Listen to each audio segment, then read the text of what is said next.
Egg freezing is often talked about as this perfect insurance policy for your fertility, a simple way to buy yourself some time. But is it really that straightforward? In this deep dive explainer, we're going to pull back the curtain and look at the hidden realities, the things you really need to know before you make such a huge decision. All right, so here's how we're going to break it all down. First, we're going to look past the glossy brochures and question the marketing claims. Then we'll dive into the super complex and controversial world of genetic testing. After that, we'll walk through what the single motherhood journey actually looks like. And finally, we'll wrap it all up to help you feel truly empowered in your choice. Okay, first up, let's start by looking beyond those catchy marketing slogans and really understand what's being offered and what isn't. And let's be clear, this is an absolutely powerful and valid statement. The right to choose is everything. But what our source material really emphasizes is that a truly informed choice, a truly empowered one, means you understand every single consequence, not just for you, but for your potential child and your family down the line. So, whenever you see a clinic advertising these really impressive success rates, you have to stop and ask one critical question. Where are those numbers actually coming from? Whose eggs are we really talking about here? And here's where you see the huge disconnect. The marketing numbers that sound so promising, they're based on eggs from a very, very specific group. Young women in their early 20s who are selected because they're hyperfertile. They are quite literally the best case scenario. Just to put that into perspective for you, in the US, only about 5% of all applicants are actually accepted to be egg donors. So the data you're seeing is based on this tiny, elite, super fertile slice of the population. Now, the typical person who's thinking about elective egg freezing is probably a career woman in her mid-30s, maybe early 40s, and that's a completely different biological reality. Your success rates will be different and likely a lot lower, simply because the rate of chromosomal issues in eggs goes up so steeply with a... But it's not just about the eggs. There's another huge factor that often gets completely overlooked, and that's the quality, the regulation, and the honesty of the lab that's going to be storing your genetic material for years, maybe even decades. So these are the tough questions you have to ask. Does this lab have to pass mandatory inspections like they do in Australia? Are they upfront and transparent when things go wrong like clinics in the US are expected to be? This isn't just about finding the cheapest option. It's about making sure there's rigorous quality control for your future. All right, now we need to talk about a really complex, very emotionally charged, and pretty expensive add-on that you'll almost certainly be offered. We're talking about genetic testing. And this is the pitch, right? It's an incredibly powerful one. You've already invested so much time, so much money, and so much hope into these eggs. So the offer to screen out any problems and boost your chances of a healthy baby, it sounds like a complete no-brainer. So let's get clear on what PGTA actually is. Basically, it's a procedure where they take a few cells from an embryo to check for chromosomal problems, the kind that can lead to things like Down syndrome. But as you can see, it comes with a hefty price tag, potentially adding a whopping 50% to your total IVF bill. So, your doctor is probably going to highlight these 3 big benefits. They'll tell you it's a smart investment to avoid heartache, that it improves your odds, and hey, it even lets you choose the sex of your baby. On paper, it sounds like a miracle of modern science. And this is the moment where we really need to hit the brakes and look a lot closer, because when you start digging into the independent, hard evidence, a very different and frankly, much more worrying story starts to emerge.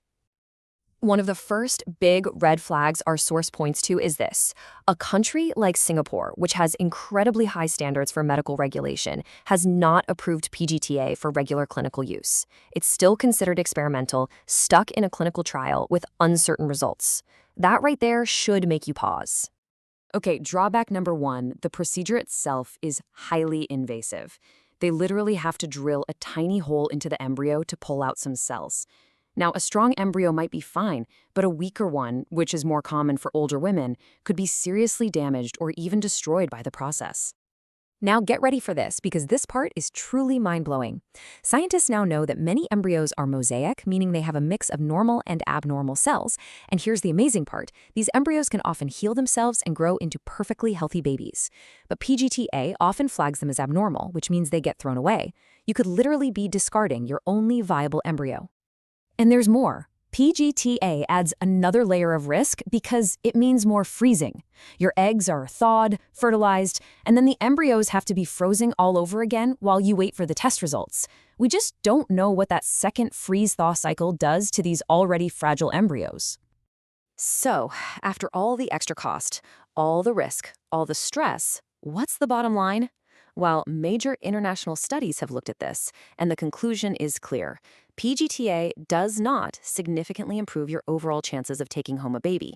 The science just doesn't back up the marketing claims. So what's the alternative? It's something called NIPT. It's a simple blood test you take after you're already pregnant. As you can see, it's way cheaper. It poses zero risk to your embryo, and you won't accidentally discard a healthy one. The big downside, of course, is that if you get bad news, you're faced with the incredibly tough decision of whether or not to terminate the pregnancy. Okay, let's fast forward a few years. What happens if you're finally ready to be a mom, but you still haven't found the right partner? Well, using your eggs as a single woman opens up a whole new world of legal, social, and logistical challenges that you need to be ready for. And right out of the gate, you hit this massive roadblock. In Malaysia and Singapore, the law is very clear.